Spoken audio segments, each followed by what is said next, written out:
একজন মানুষ তার তেমন কিছু নেই কিন্তু তিনি মানসিকভাবে খুবই সুখী, এ লোকটা সত্যিকারের সুখী।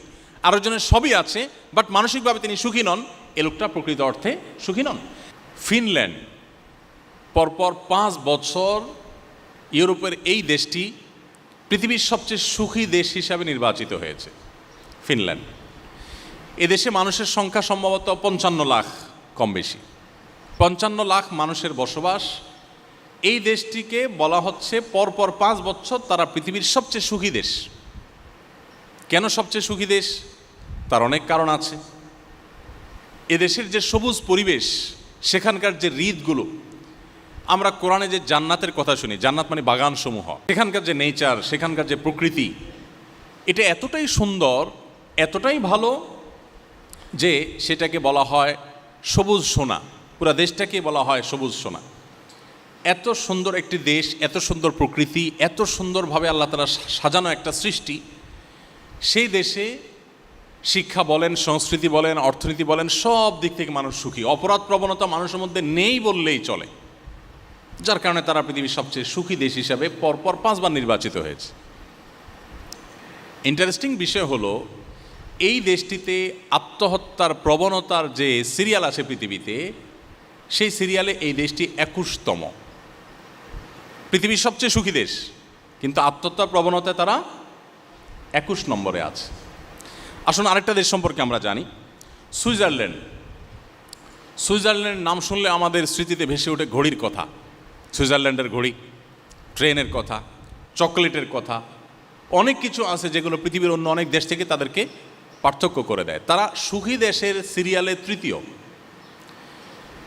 সুখী দেশের সিরিয়ালে তৃতীয় হওয়া সুইজারল্যান্ডের মানুষ সুখী, কারণ সেখানকার শিক্ষা, সংস্কৃতি, অর্থনীতি, সেখানকার পরিবেশ সব কিছু পৃথিবীর অন্য সব দেশের চাইতে ডিফারেন্ট এবং ভালো।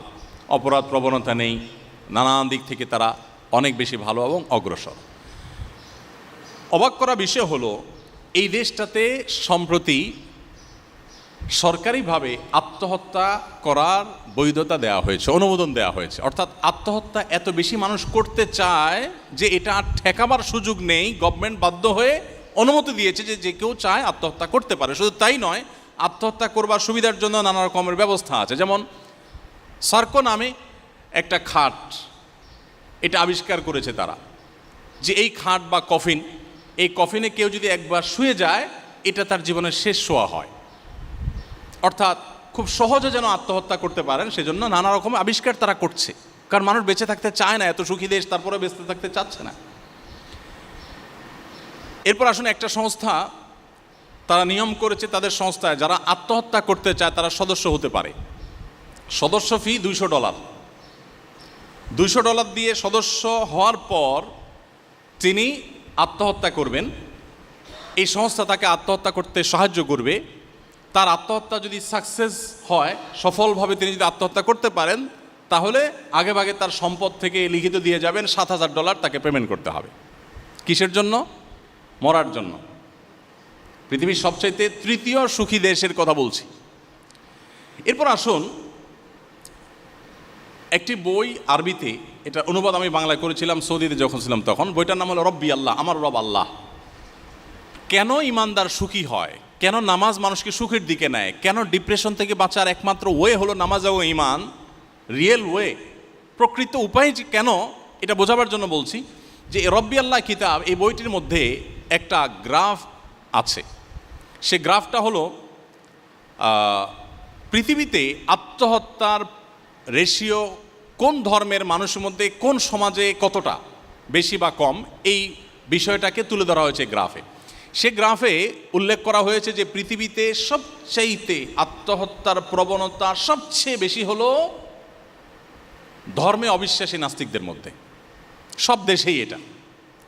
এবং এই জরিপটা যার তার জরিপ না, এটা বিশ্ব স্বাস্থ্য সংস্থার জরিপ, এবং 1 বছরের জরিপ না, ওখানে পরপর কয়েক বছরের জরিপ তুলে ধরা হয়েছে যে পরপর অনেক বছর ধরে একই রেশিও দেখা যাচ্ছে, সবচেয়ে বেশি আত্মহত্যার প্রবণতা হলো নাস্তিকদের মধ্যে। এরপর মজার বিষয় হলো, সবচেয়ে কম আত্মহত্যার প্রবণতা হলো মুসলমানদের মধ্যে। পৃথিবীতে কয়েক বছরের জরিপ তুলে ধরা হয়েছে, পৃথিবীতে সবচেয়ে কম আত্মহত্যা হয় মুসলমানদের মধ্যে। এখন প্রশ্ন ওঠে যে পার্থক্যের জায়গাটা কোথায় আসলে? পাশাপাশি আরেকটা তথ্য দিয়ে রাখি, আমার পৃথিবীতে যে সমস্ত দেশে যাওয়ার সুযোগ হয়েছে এর মধ্যে জাপান সম্পর্কে আপনারা জানেন, জাপানে আমার যাওয়ার সুযোগ হয়েছে, কোরিয়াতে আমার যাওয়ার সুযোগ হয়েছে। আপনারা জানেন যে জাপানিজরা সবচেয়ে ভদ্র, জেন্টেল পৃথিবীর। একসময় তাদের ইতিহাস অনেক বাজে ছিল, কিন্তু তাদের হিরোশিমা যে ট্র্যাজেডি, তারপর থেকে তারা পরিবর্তন হয়ে গেছে। জাতি হিসাবে পৃথিবীর সবচেয়ে সভ্য, সবচেয়ে ভদ্র, সবচেয়ে জেন্টেল জাতি তারা। এবং জাপান থেকে ঘুরে আসার পর বেশ কিছুদিন যাবৎ আমি একাধিকবার গিয়েছি, যেবারই গিয়েছি সফর শেষ করে দেশে আসার পর আমার নিজেরই আচার আচরণের মধ্যে এক ধরনের পরিবর্তন আমি লক্ষ্য করতাম।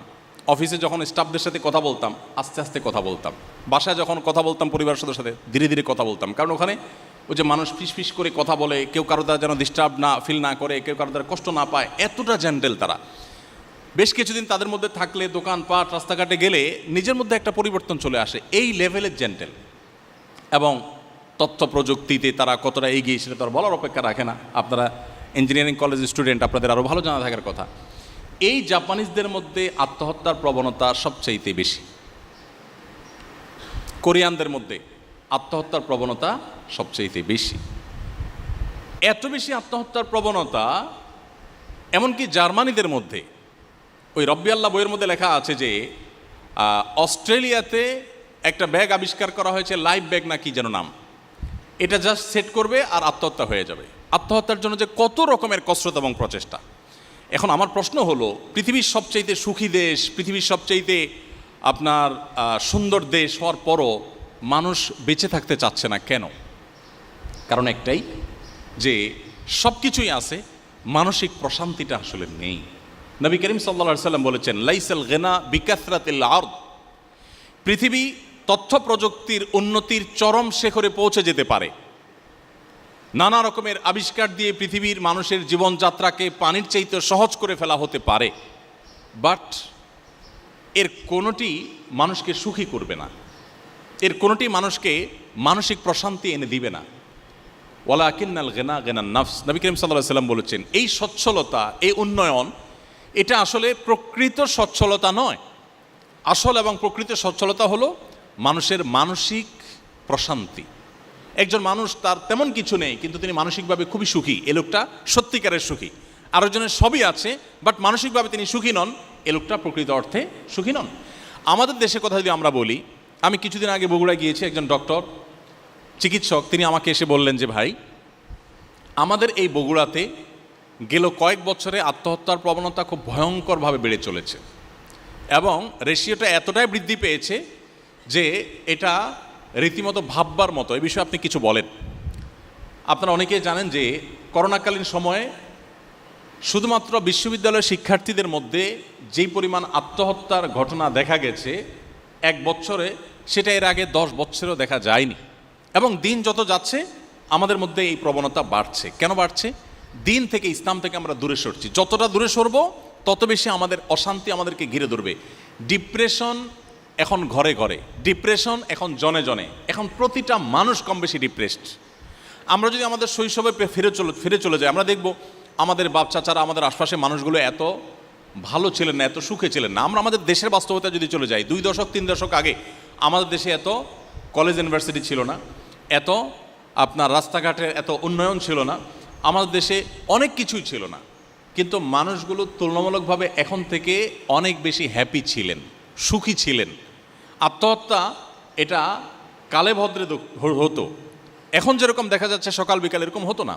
এর অন্যতম কারণ হলো তাদের ভিতরে ইসলামের চর্চা কিছুটা হলেও ছিল, যেটা এখন একেবারে নাই। সম্মানিত উপস্থিতি, নামাজ সম্পর্কে আমি বলছিলাম, প্রিয় নবী সাল্লাল্লাহু আলাইহি সাল্লাম বলতেন, আরেহনা বিহা ইয়া বেলাল।